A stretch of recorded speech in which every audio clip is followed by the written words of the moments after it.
The Great Fire, a city in flames. Chapter 4. Firefighters. Sam and Andrew took Bart and went out through the back gate. They hurried along the alley. From the street came shouts and the sounds of fighting.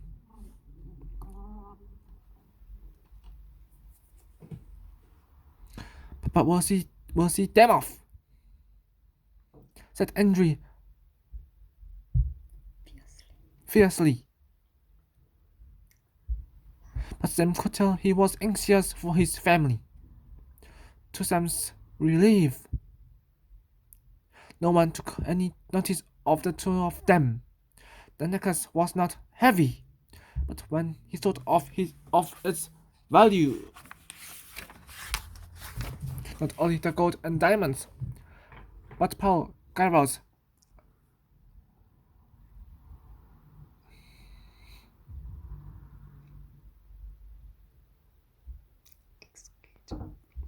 Excuse sight. Workmanship. It became a weight he wished he didn't have to carry. He was glad when Andrew said, "There it is." And he saw, ahead of them, a grand house with a lion's head carved above the door. They walked up to the entrance, and knocked and turned to Sam. "Give me the casket," he commanded. I wasn't going to keep it, Sam thought indignantly. But he said nothing, and handed it over. "You and Bart can wait outside," said Andrew as the door opened. Sam moved away, but not before he'd seen that the grand hall of Master Harrington's house was packed high with boxes, chests, and crates. Everyone is leaving the city, he thought. We'll all be camping in the fields together soon, even Mistress Harrington in her beautiful necklace. Did you like the necklace?" Sam asked. When Andrew came out, he could have seen the man's face when he opened the casket.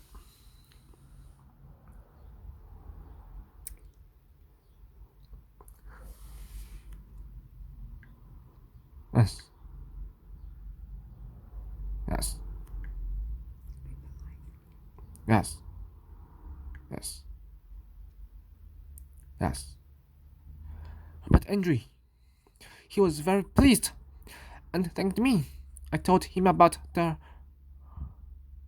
rioters in our street, and he sent a man to summon the militia.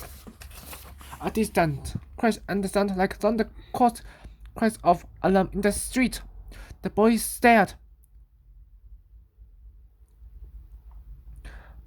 We struck at the black smoke billowing up to the south.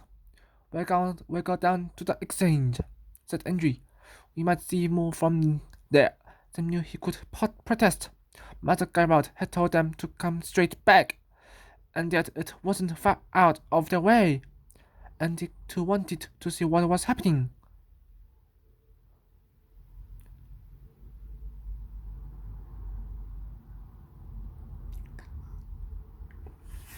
"Come on, Bart," he said. They went down Bartholomew Lane and past the back of the Royal Exchange. They knew this area. The famous church was nearby. "Down there," called Andrew, and instead of taking the way home through Poetry and Cheapside, he turned down one of the lanes that led south towards the river. The smoke was thicker. It stung their eyes. Bart strained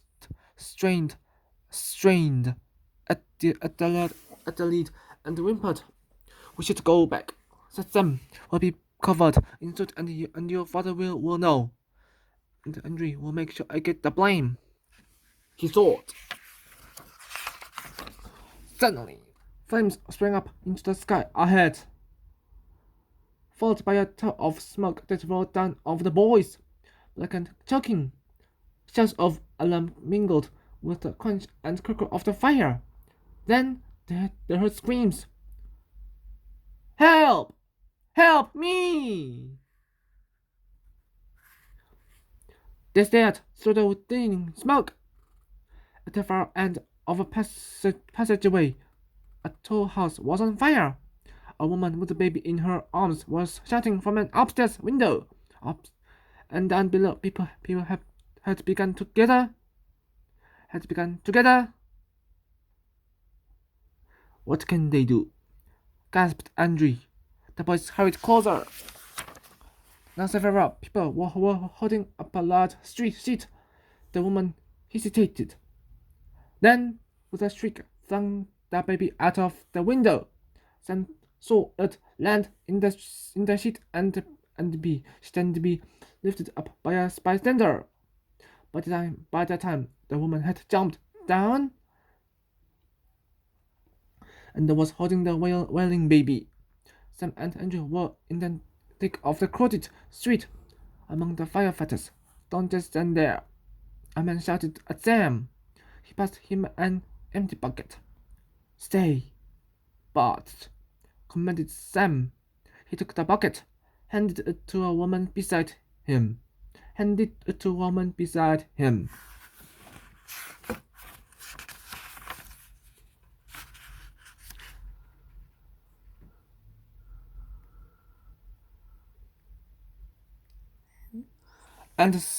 seized the next one as it came along.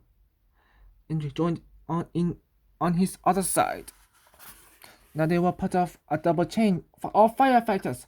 Some men had dug into the street and opened a water pipe.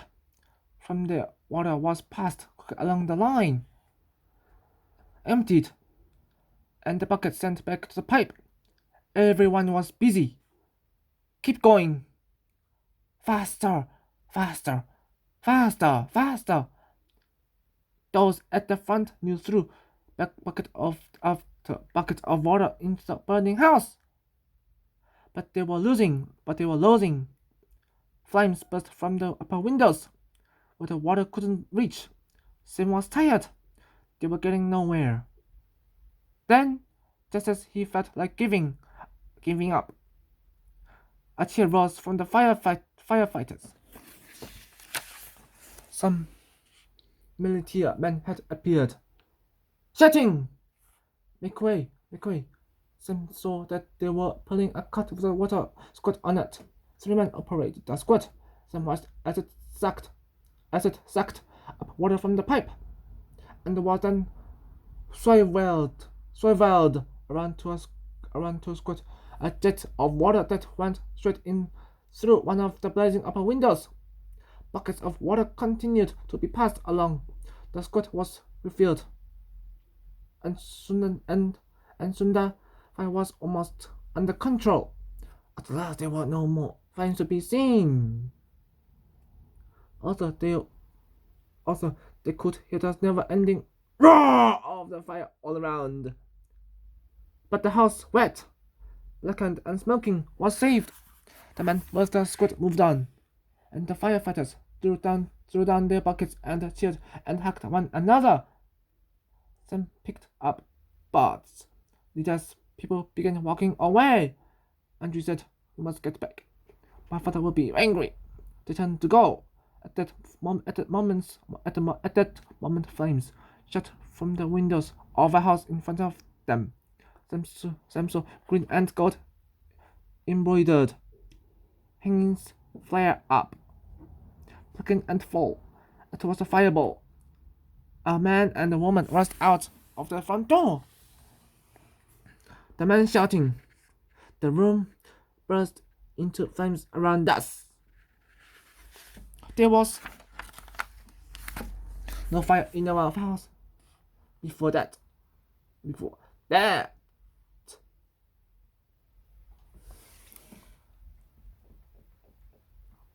A fire raiser has done this. The people in the street looked around, and suddenly felt frightened.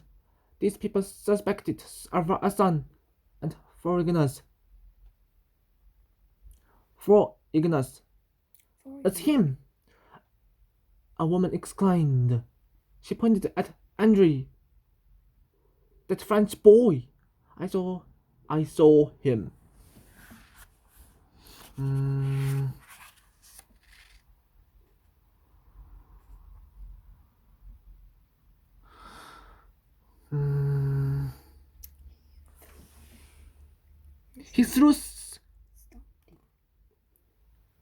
He threw something? I didn't, protested Andrew. I've been helping. He looked terrified. He's lying. I asked him. A man moved to seize Andrew. Bassem sprang in front of him and shouted, Leave him alone. We were firefighting. You saw us. We were in the chain. He turned to the others. You know what wasn't him.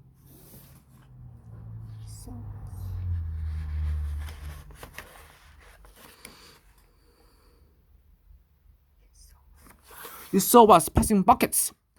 It made no difference.